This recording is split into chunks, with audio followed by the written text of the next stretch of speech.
T20 world cup जो है उस हवाले से हमने बड़ा वाज़ेह स्टैंड लिया है कि हम हिंदुस्तान के ख़िलाफ़, क्योंकि पाकिस्तान ने कहा कि ये खेल का मैदान है, ये सियासत नहीं है। ক্রিকেট বিশ্বের প্রচলিত সমীকরণ পাল্টে দিয়ে আইসিসি ও ভারতীয় ক্রিকেট বোর্ড বিসিসিআই এর দমনমূলক সিদ্ধান্তের বিরুদ্ধে শক্ত অবস্থান নিয়েছে পাকিস্তান ক্রিকেট বোর্ড পিসিবি। আসন্ন বিশ্বকাপে বাংলাদেশের প্রতি হওয়া অন্যায়ের প্রতিবাদে আইসিসির সঙ্গে সরাসরি দ্বন্দ্বে জড়িয়েছে তারা।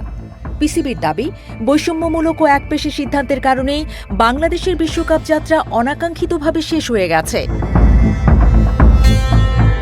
সবচেয়ে বড় চমক আসে যখন পাকিস্তান বাংলাদেশের প্রতি সংহতি জানিয়ে ভারতের বিপক্ষে তাদের বহুল প্রতীক্ষিত হাই ভোল্টেজ ম্যাচটি বয়কটের ঘোষণা দেয়। চিরপ্রতিদ্বন্দ্বী ভারতের বিপক্ষে ম্যাচ বয়কট করার মতো এমন সাহসী ও চরম সিদ্ধান্ত ক্রিকেট ইতিহাসে বিরল। পিসিবির এই পদক্ষেপ কেবল আইসিসি ও বিসিসিআইকেই নয়, পুরো বিশ্বকেই হতবাক করে দিয়েছে। এর মাধ্যমে পাকিস্তান পরিষ্কার বার্তা দিয়েছে যে ক্রিকেটের মাঠে বৈষম্য ও রাজনৈতিক প্রভাব তারা মেনে নেবে না। এই ঘটনাটি বিশ্ব ক্রিকেটে এক নতুন আলোচনার জন্ম দিয়েছে। পাকিস্তানের প্রধানমন্ত্রী শাহবাজ শরীফ বলেছেন, বিশ্বকাপে ভারতের বিপক্ষে গ্রুপ পর্বের ম্যাচ না খেলার সিদ্ধান্ত তারা বিচার বিবেচনা করেই নিয়েছেন। এই সিদ্ধান্ত বাংলাদেশের সঙ্গে সংহতি প্রদর্শনের উদ্দেশ্যে নেওয়া হয়েছে বলেও খোলাসা করেছেন পাকিস্তানের প্রধানমন্ত্রী। বুধবার রাতে মন্ত্রিসভার বৈঠকের পরে এক বিবৃতিতে শাহবাজ শরীফ বলেন, টি-20 বিশ্বকাপ নিয়ে আমরা স্পষ্ট অবস্থান নিয়েছি যে আমরা ভারতের বিরুদ্ধে কোনো ম্যাচ খেলব না, কারণ এটি খেলার মাঠ, রাজনীতি নয়। খেলার মাঠে কোনো রাজনীতি করা উচিত নয়। পাকিস্তান একটি সুচিন্তিত অবস্থান নিয়েছে এবং এই ইস্যুতে বাংলাদেশকে সম্পূর্ণ সমর্থন দেওয়া উচিত।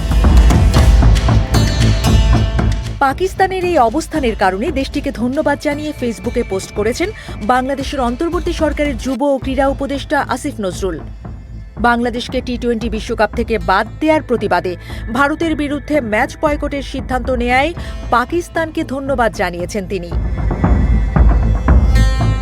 অন্যদিকে পাকিস্তান ক্রিকেট বোর্ড পিসিবি আনুষ্ঠানিকভাবে এই সিদ্ধান্ত সম্পর্কে জানায়নি বলে দাবি করেছে আইসিসি। তারা বলছে, পিসিবির উচিত তাদের দেশের ক্রিকেটের জন্য এই সিদ্ধান্তটি কতটা তাৎপর্যপূর্ণ এবং এর দীর্ঘমেয়াদী প্রভাব কি তা বিবেচনা করা, কারণ এই সিদ্ধান্ত বিশ্বব্যাপী ক্রিকেট ব্যবস্থাপনার উপরেও প্রভাব ফেলবে, যে ব্যবস্থাপনার অংশ পাকিস্তানও।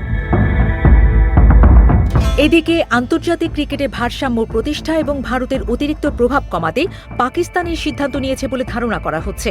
তবে আইসিসি এবং পিসিবির সাবেক চেয়ারম্যান এহসান মানির মতে, পাকিস্তানের এই সিদ্ধান্তের প্রভাব খুব বেশি হবে না, কারণ ইংল্যান্ড এবং অস্ট্রেলিয়ার মতো বোর্ডগুলো বেশিরভাগ ক্ষেত্রেই ভারত ও পাকিস্তানের ম্যাচের ক্ষেত্রেও নিরপেক্ষ থাকে।